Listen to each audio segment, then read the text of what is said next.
এর কর্মসূচি আমরা আমাদের প্রতিবাদ চলমান রাখবো। ধন্যবাদ সবাইকে। বন্ধুগণ,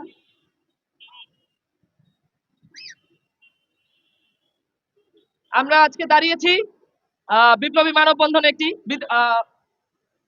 বন্ধুগণ, আপনারা জানেন যে এই ইন্টারিম সরকার যখন জনগণের ম্যান্ডেট নিয়ে যখন এই ইন্টারিম সরকার গঠন করা হলো, তখন আমরা ভেবেছিলাম যে বাংলাদেশের যে মেহনতি মানুষ রয়েছে, যে মধ্যবিত্ত পরিবারের যে সন্তান রয়েছে, আমরা ভেবেছিলাম অন্তত তাদের যে শিক্ষার অধিকার, সেই শিক্ষার অধিকার তারা অন্তত পাবে। কিন্তু আমরা দেখলাম যে প্রত্যেকটা জায়গায় এই শিক্ষাকে বাণিজ্যিকীকরণ করার একটি পায়তারা চলছে।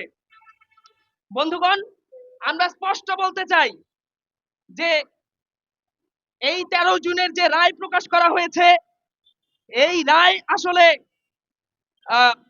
রায় আসলে জনতা এবং যে শিক্ষার্থী জনতার যে সাধারণ মানুষ এবং শিক্ষার্থী জনতার যে অধিকার রয়েছে, শিক্ষার অধিকার, সেই অধিকারের সঙ্গে সরাসরি সাংঘর্ষিক।